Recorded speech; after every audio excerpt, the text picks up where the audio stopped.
C'est un gigantesque nid d'oiseaux qui se forme sur une surface de plus de 60 000 mètres carrés.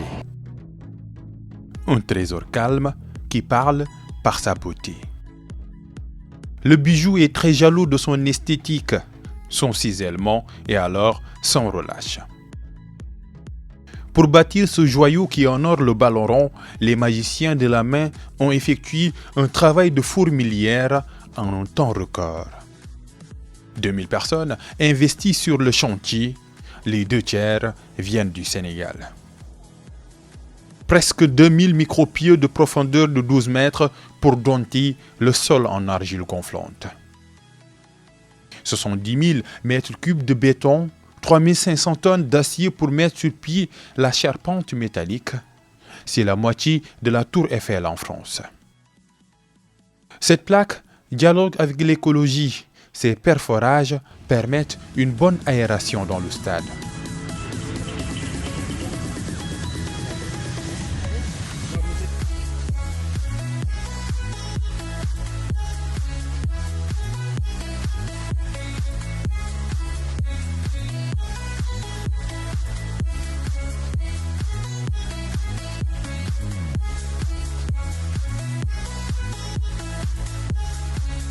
Le stade du Sénégal, aujourd'hui, les travaux ont été lancés en novembre 2020.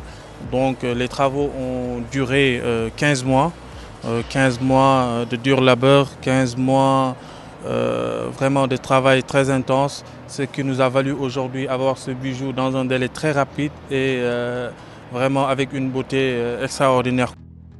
Rectangle verdoyant au fond du regard, les yeux du visiteur en saccadent pour photographier tous les endroits de cet antre du football. L'histoire a sa place dans ce stade qui est un trait d'union entre le passé et le présent.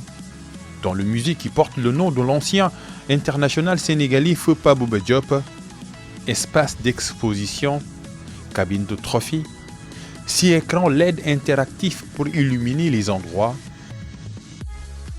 un espace réservé aux ballons d'or africains, espace de jeux vidéo,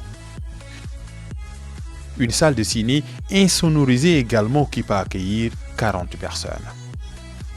Donc le stade a une capacité d'accueil de 50 000 places. Il est bâti sur une assiette foncière de 13 hectares 500 avec une surface bâtie de 67 000 m². Ce stade aujourd'hui est à la pointe de la technologie en termes de stade, ce qui se fait actuellement dans le monde en termes d'avancées technologiques. Nous avons tout ce qui est VAR, goal line technologie, etc. comme vous avez à le constater. Nous avons 4 vestiaires dans ce projet avec chacun une capacité d'accueil de 25 personnes. Également, nous avons une salle de massage et un espace de balnéothérapie pour chaque vestiaire. Au premier niveau de gradin, dans cette partie, nous avons un restaurant VIP qui peut accueillir jusqu'à 2000 personnes.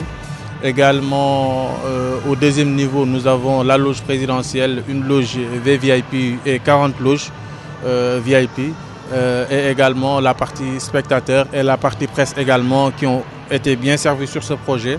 Nous avons une salle de conférence qui peut accueillir 244 journalistes avec 3 boxes d'interprètes.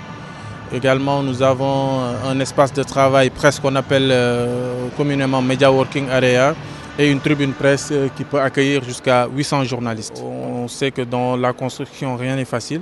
Par contre, ce projet a été réalisé dans un environnement assez particulier. Peut-être on connaît tous Diamniadio avec le sol qui s'y trouve. Donc, ce qui explique pour les fondations, nous sommes partis avec des fondations profondes, des micropieux. On en a en total 1906 avec une profondeur de 12 mètres chacun. Également pour davantage sécuriser le bâtiment avec le gonflement de l'argile, tout ça. Nous avons réalisé un vide sanitaire de 1,35 m. Et donc aujourd'hui, c'est un projet immense parce que sur ce projet, nous avons eu à couler plus de 70 000 m³ de béton avec plus de 4000 éléments fabriqués. Et également, comme vous avez eu à le voir, pour la structure métallique qui reprend la façade, nous avons jusqu'à 3500 tonnes d'acier, ce qui représente la moitié de la tour Eiffel. Donc c'est un projet vraiment immense.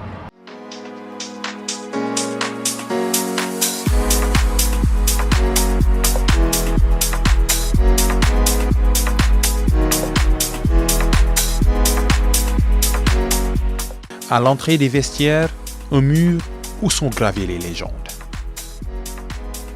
4 vestiaires de 25 places avec une salle de prière, un espace d'ablution, un stratégique boueux avec écran de ralenti, écran LED, coffre-fort, bureau de coach avec ses assistants, toilettes, salle de massage, bureau intendance, piscine de balnéothérapie totalement insonorisée.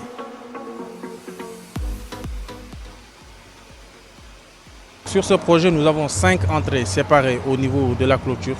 À l'intérieur, nous avons 10 gates. Les gates, c'est les entrées spectateurs, donc qui sont dotés de tourniquets.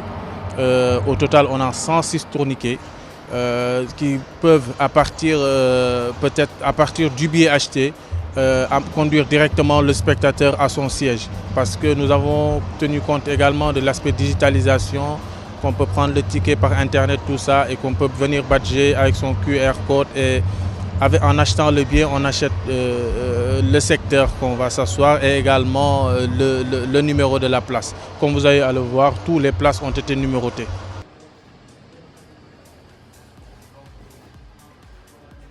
Des salles d'interview flash en zone mixte, des salles d'échauffement aussi, des vestiaires de ramasseurs de balles.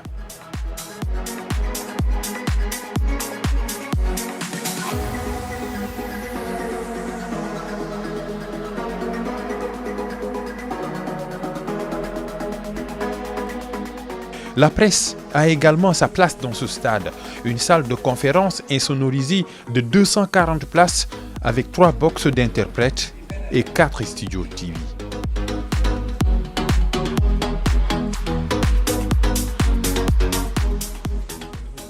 Un espace de travail presque de 293 places avec cuisine et espace de restauration. Le stade Abdoulaye Wade est un joyau architectural d'envergure, comme on n'en voit que très peu. Sans doute le plus moderne du continent, il peut rivaliser en termes de commodity avec les enceintes les plus réputées du monde. Même le ciel bénit cette antre qui lui permet d'avoir une belle vue dans le stade. Avec une capacité d'accueil de plus de 50 000 places, ici, regarder le foot devient un moment de plaisir.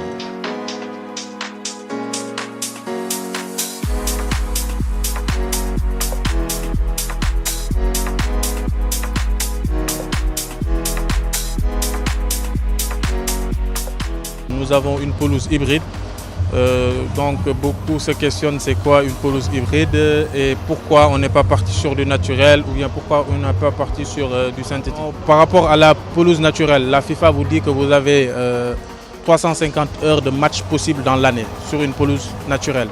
Sur une pelouse synthétique, nous avons plus d'heures, nous avons 1600. Par contre, la contrainte, c'est la résistance par rapport aux intempéries, les blessures de joueurs, les glissades, tout ça. Avec la pelouse hybride, nous avons 800 heures de match. Également, en termes d'innovation, en termes de performance, c'est plus résistant par rapport au phénomène d'arrachement, phénomène de piétinement. Et en termes de confort et de durabilité, c'est actuellement ce qui se fait de mieux dans ce monde en termes de conception de stade.